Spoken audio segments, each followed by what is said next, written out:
Horse racing begins here at a horse stable, where prized horses are trained and cared for.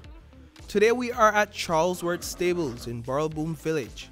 This stable is owned by Herman Charlesworth. He began working with horses more than 2 decades ago. We sell horses, we train, we breed, we offer stallion service, everything. And horseback riding as well.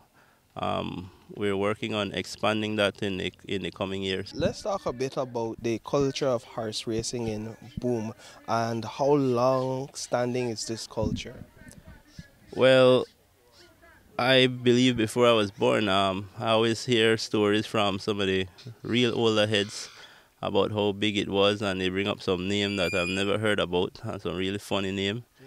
But horse racing has been a big deal in River Valley and arguably Belize district on a whole. As the love for horses was passed down to Charlesworth, he is now passing down the same to Kenrick Bradley, a 19-year-old from Burrell Boom who spends his days training and caring for race horses. This morning, Bradley took First Song, a 2-year-old racehorse, out on a routine training exercise in preparation for an upcoming race. I grew up in that life. How so? For my grandpa. My grandpa used to train horse, and after that we start training things like that. No. Tell me a bit about training and what kind of training you do. I see earlier you made the ride? Yes, sir, I made the canter one. The younger one we just usually walk and chat, but the older one we walk, chat and canter. Would you say that this is hard work? No, sir, not to me. Easy work for me. Easy. Why? Because I love the work. I love the work. Rashane Flowers, a 26-year-old trainer from Burrell Boom, would skip school as a child to go train horses. Today, he is taking Outlaw on a walk to the nearby river for a swim. This is also a part of the routine for these horses. In fact, it is one of Flowers' go-to methods for preparing a horse to race. I grew up in a family where my uncle did the horse, so when I was small, I come up.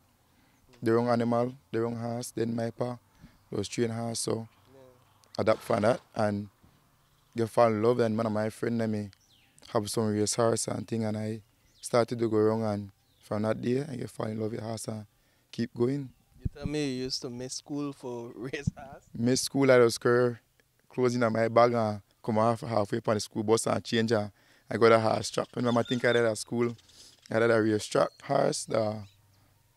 Everyday job to me, because if I left them in a stable by myself, then I get nothing done. I will feed them, take them out every day, bathe them, brush them down, groom them, to make them look good. Because you want your horse to look good when you go to race. And I like another thing, how to do a horse, like when I say cut, but on a roost scissors, I use my one hand for just pull it. That way, it look more better than when you just cut it with a scissors. Then I learned how to shoe, put on a shoe, rasp on a foot, because you need to change shoes all the time, because after a while the hoof grow, and then if the hoof too long, then one they run and thing, they want to stay, they stumble. So you need to get a foot to a certain distance and things, so when they run, they got good balance. A trainer will spend anywhere between $1,500 to $3,000 for a half-bred like First Song. For a thoroughbred like Royal Song, the father of First Song, the price may start at $10,000. But regardless of the price paid or the amount of wins gained, no horse here is treated any different than the other.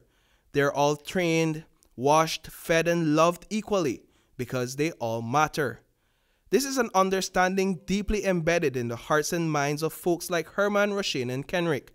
The joy of the work comes from socializing with others of like mind at the annual horse races across the country. You get to meet a lot of people. You get to meet a lot of horse lovers as like yourself. You get to see a lot of horses and just the excitement of the race. Like on Easter Monday, which is one of the biggest race meet, there's upwards of 5,000 people in attendance. We're working hard to take it to another level and to bring in some international blood, so to speak, as around the world horse racing is a multi-million-dollar business, and I don't see why it can't reach that level in Belize. When I hear horse racing, that everything, not a pretty horse, I will say that one meet a lot of new friends.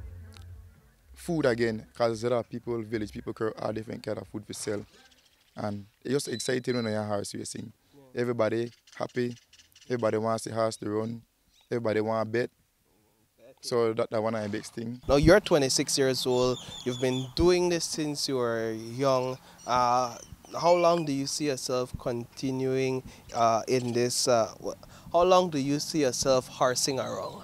Till I dead. This is my life, half of my life that with horse. Once I don't horse, I feel good. So this is one thing culture could never give up. Reporting for News 5, I am Paul Lopez.